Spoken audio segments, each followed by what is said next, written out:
우리가 함께 볼 말씀은 누가복음 20장 1절에서 8절 말씀 같이 보겠습니다. 누가복음 20장 1절에서 8절 말씀 교독합니다. 제가 먼저 20장 1절 말씀을 읽겠습니다. 하루는 예수께서 성전에서 백성을 가르치시며 복음을 전하실새 대제사장들과 서기관들이 장로들과 함께 가까이 와서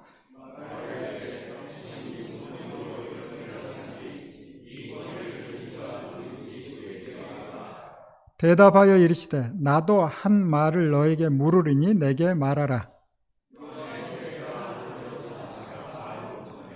그들이 서로 의논하여 이르되 만은 하늘로부터라 하면 어찌하여 그를 믿지 아니하였느냐 할 것이요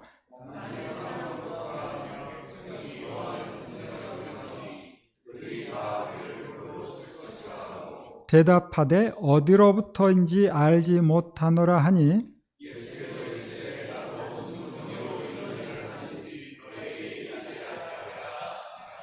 아멘. 기도합니다. 하나님, 함께 주의 말씀 대합니다. 기록된 말씀을 통하여 주님의 뜻을 알게 하시고 주님의 뜻을 따라 살아가는 자리까지 우리가 나아가게 하옵소서. 예수님 이름으로 기도합니다. 아멘. 우리가 지난 시간에 봤듯이 주님은 많은 사람들의 열광적인 환호 가운데 예루살렘에 입성합니다. 그러나 유대 지도자들은 예수님을 죽이려는 그 음모를 더욱 속도를 높여가며 기회를 엿보고 있죠. 그런 가운데 유대 지도자들과 예수님의 논쟁이 오늘 보는 20장에 그려지는데 세 가지 논쟁이 나오죠. 첫째는 권위에 대한 논쟁, 그리고 두 번째는 세금에 대한 논쟁, 그리고 셋째는 부활에 대한 논쟁. 여러분도 더러 논쟁을 해봐서 아는 것처럼 서로 다른 견해를 가지고 옳고 그름을 따질 때 다른 견해를 가진 쪽이 자신의 견해가 틀렸음을 인정하나요? 그런 예가 별로 없습니다. 그래서 우리가 논쟁을 통해 하나의 결론에 도달할 수 있는데 논쟁을 피하는 것이 최선이다 라는 것을 알게 됩니다.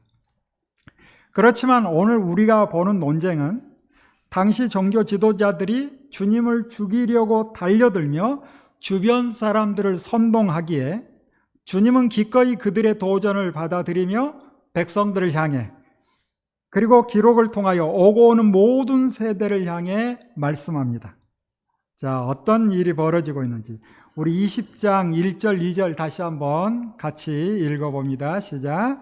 하루는 예수께서 성전에서 백성을 가르치시며 복음을 전하실새 대제사장들과 서기관들이 장로들과 함께 가까이 와서 말하여 이르되 당신이 무슨 권위로 이런 일을 하는지 이 권위를 준 이가 누구인지 우리에게 말하라. 예수님께서 성전에서 백성을 가르치고 계시죠. 그때 이제 세 부류의 사람들이 한꺼번에 몰려왔다는 거예요. 대제사장들, 그리고 서기관들, 장로들.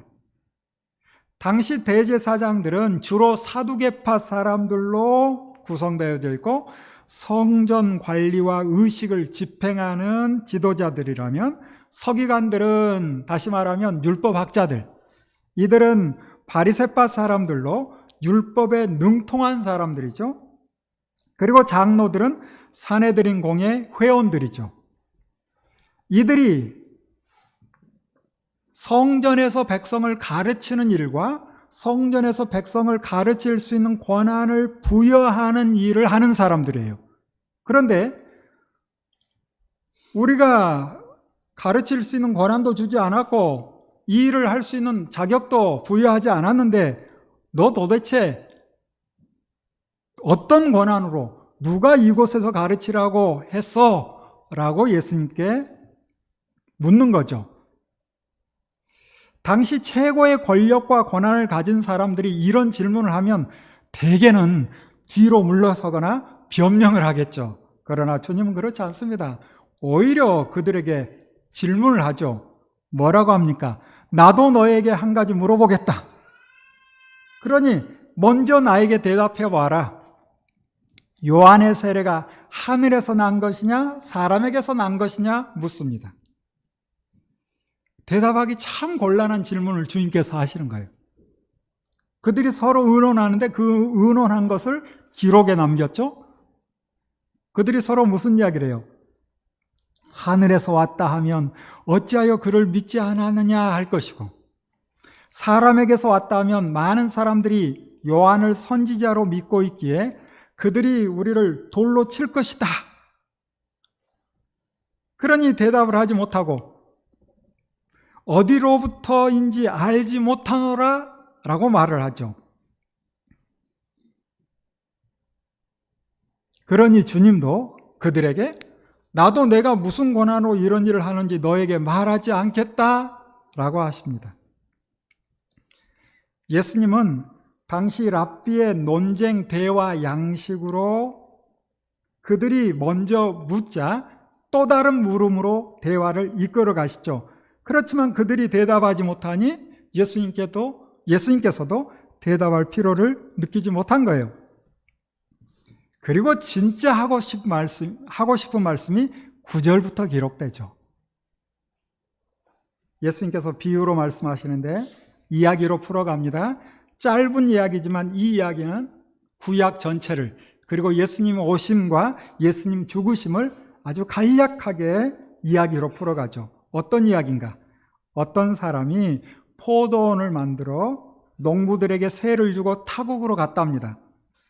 그리고 이제 시간이 흘러 포도를 거둘 때가 되자 포도원 주인은 약속한 세를 받으려고 한 종을 농부들에게 보냈어요. 그러면 농부들은 그동안 고마웠으니 소출 가운데 일부를 새로 줘야 되겠죠.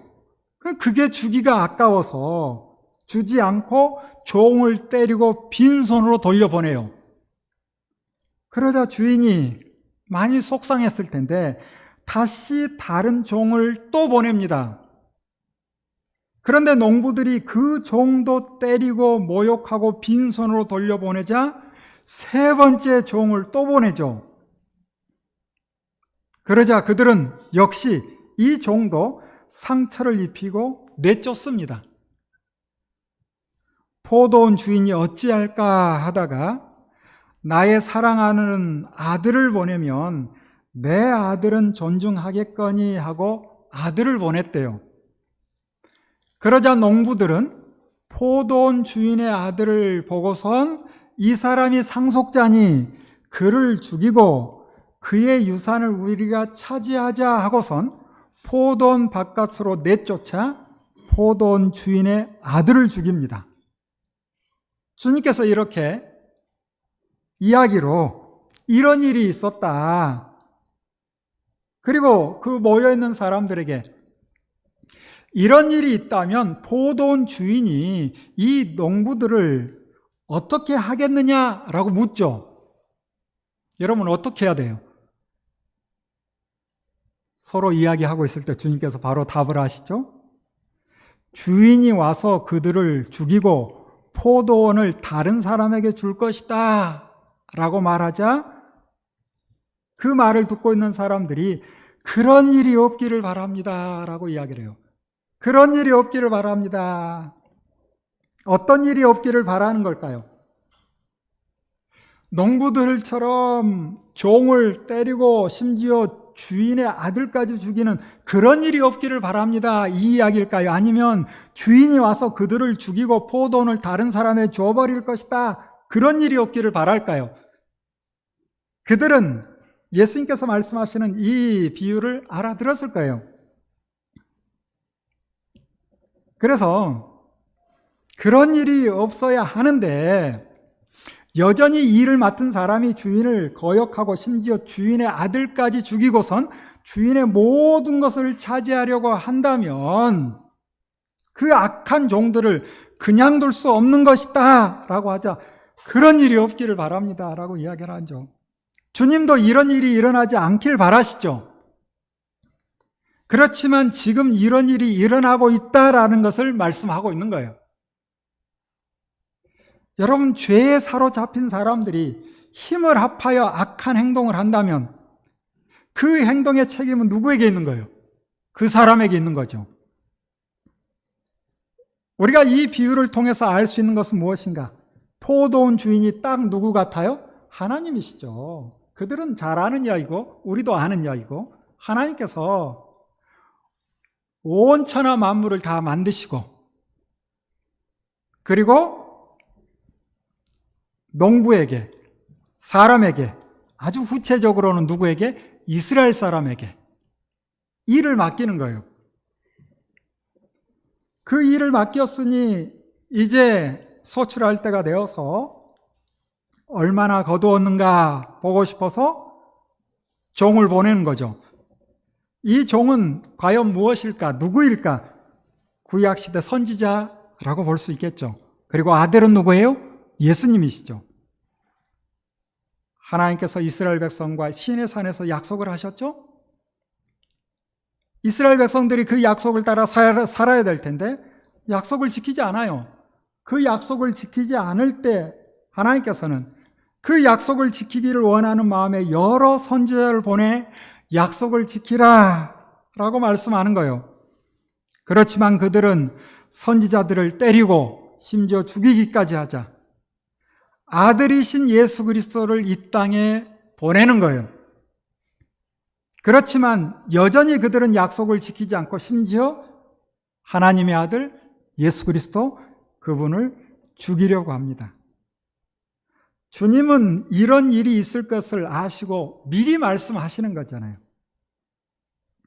그러면서 17절, 18절을 통해서 어떤 일이 있을 것이고 또 앞으로 어떤 일이 일어날 것인지를 미리 말씀하는데, 우리 17절, 18절 말씀 같이 읽어봅니다. 시작.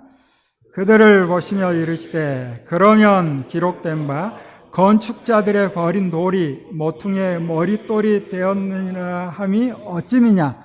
무릇 이 돌에 떨어지는 자는 깨어지겠고 이 돌이 사람 위에 떨어지면 그를 가루로 만들어 흩으리라 하시니라. 여기 17절 말씀은 시편 118편 22절 23절 말씀을 주님께서 인용하신 건데, 시편 118편 22절 23절에 어떤 말씀이 있는가 하면 건축자가 버린 돌이 집 모퉁이의 머릿돌이 되었다. 이렇게 된 것은 누가 하신 일이다? 여호와께서 행한 것이다 라고 말씀하고 있죠. 당시 종교 지도자들이 나를 쓸모없는 돌처럼 여겨서 나를 버렸지만 건물의 가장 귀한 머릿돌이 될 것이다. 이 일은 누가 하신다? 아버지 여호와 하나님께서 하실 것이고, 이 머릿돌이 세상을 심판할 때 그들도 심판할 것이다 라는 경고의 말씀을 하시는 거예요. 너희들이 나를 버리지만 나는 건물의 가장 귀한 머릿돌, 그리고 내가 세상을 심판할 때 너희도 심판당할 것이다 라는 경고의 말씀을 하시는 거죠. 이 말을 듣고 있던 서기관들과 대제사장들은 예수께서 자기네에게 말하는 것이라는 것을 알고 있죠. 그래서 예수님을 잡으려 하지만 백성들이 두려운 거예요. 기회를 엿보고 있다가 다른 꾀를 내는데 예수를 총독의 치리권과 사법권에 넘겨줘야 되겠다 하고서 정탐꾼을 보냅니다. 그래서 이제 두 번째 논쟁이 21절부터 시작되는데, 우리 21절, 22절 말씀을 같이 읽어볼까요? 시작. 그들이 물어 이르되 선생님이여 우리가 아노니 당신은 바로 말씀하시고 가르치시며 사람을 외모로 취하지 아니하시고 오직 진리로서 하나님의 도를 가르치시나이다. 우리가 가이사에게 세를 바치는 것이 옳으니까 옳지 않으니까 하니. 자, 그들이 와서 지금 무슨 이야기를 하는 거예요? 예수님께 선생님이여 라고 부르죠. 그러면서 뭐라고 합니까? 당신은 참되시고 아무도 꺼리는 일이 없으시니, 아무도 꺼리지 않기 때문에 우리도 받아줄 것이고 우리의 질문에 답을 할 수 있죠 라는 거죠. 이는 사람을 외모로 보지 않고 오직 진리로서 하나님의 도를 가르치시지 않습니까? 말은 이렇게 하지만 그들이 온 목적은 주님을 총독에게 넘길 구실을 찾는 것이죠. 23절을 보면 주님도 그들의 속임수를 알고 있다라고 기록하잖아요. 그러면서 그들의 질문은 뭐예요? 로마의 황제 가이사에게 세금을 바치는 것이 옳은 것인지 옳지 않은 것인지를 묻습니다. 로마의 황제 가이사에게 세금을 바치는 것이 옳은 것인가 옳지 않은 것인가? 당시 예수님을 따르는 많은 사람들은 대개 서민들, 백성들이에요. 그들은 무거운 세금의 부담을 가지고 살았던 사람들이에요. 그 당시 얼마만큼 세금을 내는가? 개인 소득의 3분의 1가량을 세금으로 냅니다. 성전세가 있죠. 뿐만 아니라 로마 제국에 내는 세금까지. 이 세금이 만만치 않아요. 그래서 많은 사람들이 예수님께서 예루살렘에 입성할 때 호산나라고 외치며 주님을 반겼는데 그 반기는 사람들 마음속에 각각 요구 조건이 있어요. 주님이 예루살렘에 오셔서 하실 일을 기대하는 거예요. 주님께서 예루살렘 입성하기 전에 여러 차례 말씀했죠. 내가 예루살렘에 가면 어떤 일이 있을 것이다? 고난을 당하고 잡힐 것이고 십자가에 달려 죽을 것이다. 그렇게 말씀하셨어요. 그런데 많은 사람들은 호산나 하고 외쳐요. 예수님께서 하신 그 말씀을 잘 알고 외쳤을까요? 여러분, 예수님께서 예루살렘 가면 고난당하고 십자가 달려 죽으시고 부활하신다 했는데 그 부활을 기뻐하며 호산나 할 수 있어요? 되게 많은 사람들은 자기들이 이루고 싶은 꿈을 저분이 대신 이루어줄 거다라는 생각에 호산나 외치는 거예요. 되게 많은 사람들은 하나님께 성전세를 내는 것은 당연히 내는 거지만 이 로마의 지배하에 그들에게 내는 세금, 이게 많이 아까운 거기도 하죠. 그래서 백성들은 가이사에게 세금 내는 거 부담스러운 거예요. 그래서 예수님을 꾀는 겁니다. 왜? 예수님께서 가이사에게 세금을 내는 거 옳은 것이다 라고 하면 예수님을 따르는 많은 사람들이 아니 무슨 소리 하는 거야 라고 할 거거든. 그걸 지금 그 문제를 가지고 예수님을 총독에게 넘기려고. 왜? 가이사에게 세금 내는 게 옳지 않다라고 말할 걸 기대하는 거죠. 백성들의 기대에 부응하도록 주님이 말할 거다라고 생각하는 거예요. 그렇게 말을 했을 때 예수님을 정치범으로 몰아 총독의 치리권과 사법권에 넘기려는 술책. 그러나 주님은 그들의 악함을 아시죠? 그리고 그들이 가지고 있는 데나리온 하나를 보여달라 합니다. 그들은 예수님과 이야기하다 보니 데나리온 하나를 내서 보여줘서는 안 되는 분위기인데 생각도 못하고 쑥 내밀어요. 왜? 바리새파 사람들, 율법학자들, 이들은 로마의 황제 가이사의 얼굴이 그려진 데나리온을 가지고 있는 건 백성들이 보기에 부담스러운 거거든요. 백성들 앞에서 드러내면 안 되는 거거든요. 그런데 예수님께서 갑자기 너 가지고 있는 동전 내놔 하니까 무슨 할 말이 있나 보다 하고 쑥 내는 거예요. 누구의 얼굴과 글자가 새겨져 있느냐라고 묻죠. 그러니 예수님의 질문 앞에 지금 별 생각 없이 가이사의 것이라 라고 대답을 해요. 그러자 주님께서 뭐라 합니까? 가이사의 것은 가이사에게, 하나님의 것은 하나님께 바치라 라고 말씀하세요. 너희들 가지고 있는 그 가이사의 동전, 그건 누구에게? 가이사에게. 너희들은 지금 마음이 어디로 향해 있다? 가이사에게 향해 있다. 이와 같은 의미로 말을 하고 있는 거예요. 그들은 깜짝 놀랐을 거예요. 아, 우리가 오히려 속았구나. 이 말을 듣고서 더 이상 할 말이 없습니다. 입을 다물게 되죠.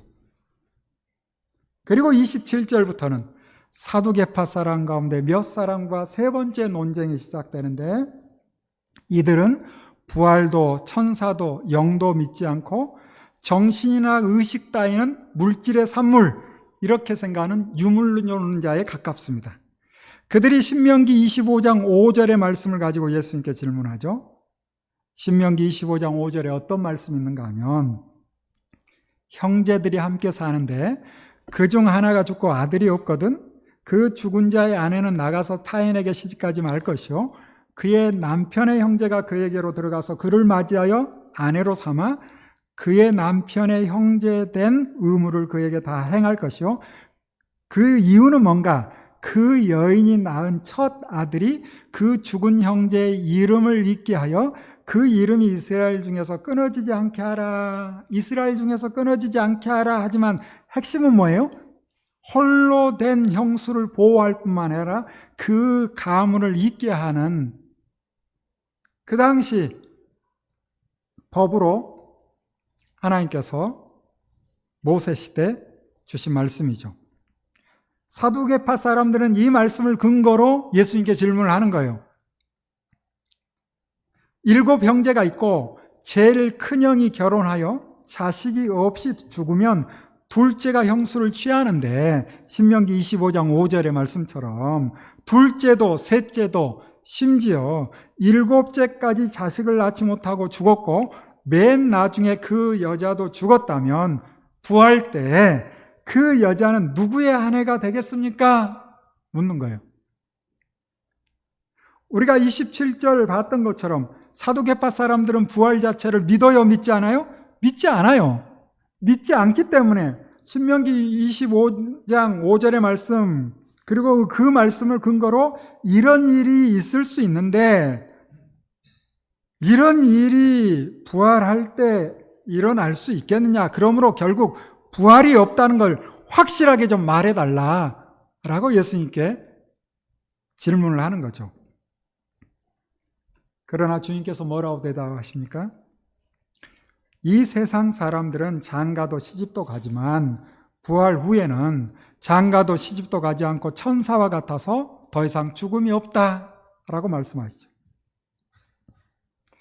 우리가 부활 후의 상황을 완전히 이해할 수는 없으나 하나님의 나라에서는 천사와 같은 영원한 존재, 영적인 존재가 되며 이 땅에서의 가족관계를 초월한다라고 말씀하시죠. 그리고 이어지는 37절, 38절, 우리 같이 37절, 38절을 읽어볼까요? 같이 읽습니다. 시작.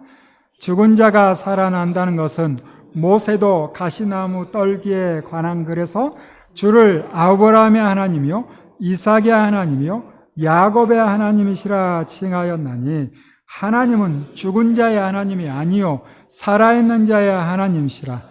하나님에게는 모든 사람이 살았느니라 하시니. 하나님은 죽은 자의 하나님이 아니에요. 어떤 하나님이라? 살아있는 자의 하나님이라. 모세도 가시나무 떨기에 관한 글에서 주님을 어떻게 불렀다? 아브라함의 하나님, 이삭의 하나님, 야곱의 하나님이라고 부르지 않았느냐? 다시 말하면 이미 죽어버린 아브라함, 이미 죽어버린 이삭, 이미 죽어버린 야곱의 하나님이 아니라 살아계신, 지금도 아브라함의 하나님이시고 지금도 이삭의 야곱의 하나님이신 살아계신 하나님, 이렇게 부르지 않았느냐라고 이야기하는 거예요. 사두개파 사람들은 죽으면 끝, 이렇게 생각하는 거예요. 뿐만 아니라 그 후에 부활? 그거 없어 라고 생각하는 거예요. 그러나 주님은 뭐라 하십니까? 아니라는 거예요. 심지어 이미 죽은 사람들도 우리가 볼 때는 죽었다 할지 모르지만 하나님께서는 살아있다 말씀할 수 있다는 거예요. 하나님 앞에는 살아있기 때문에 그런 거죠. 우리가 성경을 통해서 아는 것은 누구나 죽으면 육체가 흙으로 돌아가죠.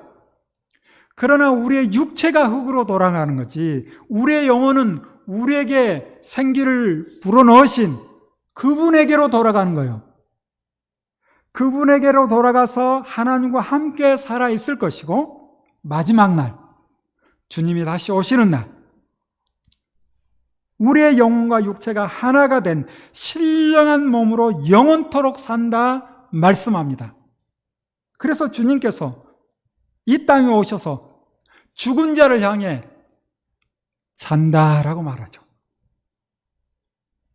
내가 뭐하러 간다? 깨우러 가노라. 내가 깨우러 간다라고 말씀하시죠. 앞으로 일어날 일을 미리 보여주시는 거예요. 이 말을 들은 서기관 중에 어떤 사람들은 자신들과 생각이 같아서 옳은 말씀입니다 라고 인정하죠. 바리새파, 율법학자들. 그러나 사두개파 사람들은 더 이상 질문을 하지 못합니다. 이 바리새파 율법학자들 가운데 어떤 사람 옳습니다 라고 말하지만, 그렇다 해서 주님께서 또 이 사두개파 사람들, 이 율법학자들을 두둔하진 않아요. 그래서 그들의 잘못된 생각을 지적하시는데, 우리 41절부터 43절까지 같이 한번 읽어볼까요? 시작. 예수께서 그들에게 이르시되 사람들이 어찌하여 그리스도를 다윗의 자손이라 하느냐.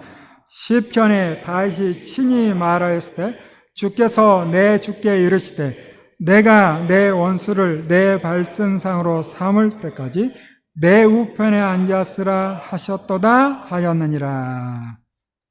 이 말씀이 당시 율법학자들이, 서기관들, 바리새파 사람들이 그리스도를 다윗의 자손으로만 생각하기 때문에 주님께서는 다윗의 시 110편을 통해 다윗이 그리스도를 어떻게 표현했는지를 설명해 주는 거죠.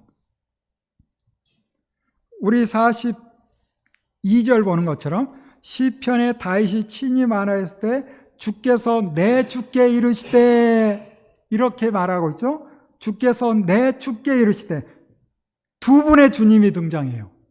다윗에게서 두 분의 주님이 등장하는 거예요.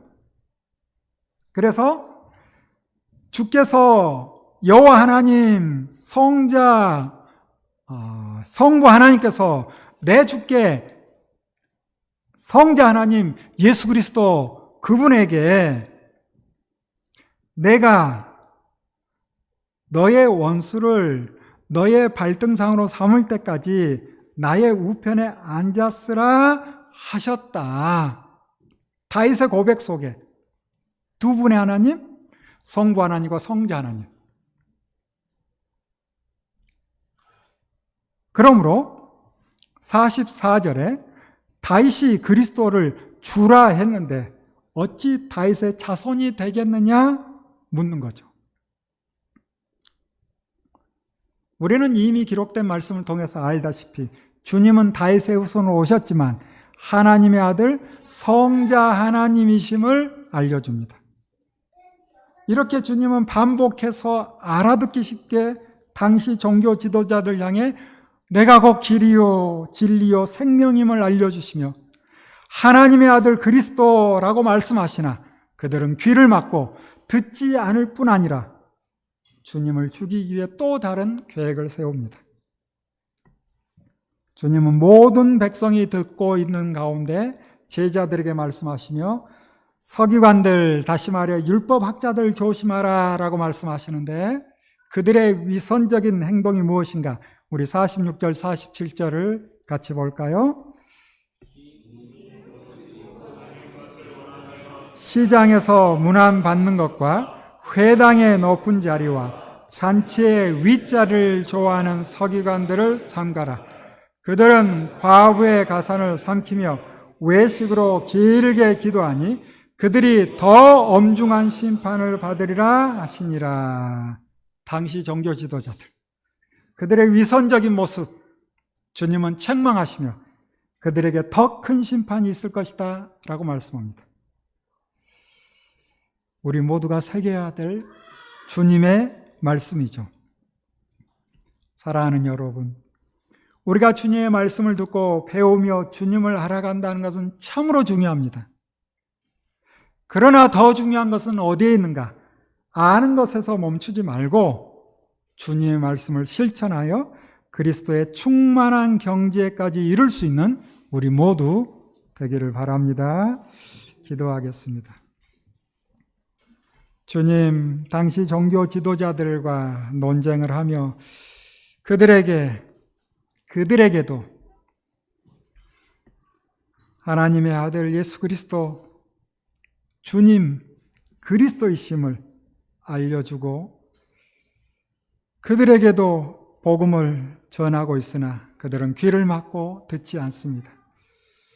주님, 우리의 모습은 어떠한지 우리는 잘 듣고 그 말씀을 내 마음에 새기며 주의 말씀을 따라 한 걸음 한 걸음 나아가고 있는지 우리 자신을 돌아보게 하시고 주님을 잘 믿고 배우며 주님을 따라 살아가는 우리 모두 되게 하옵소서. 예수님 이름으로 기도합니다. 아멘.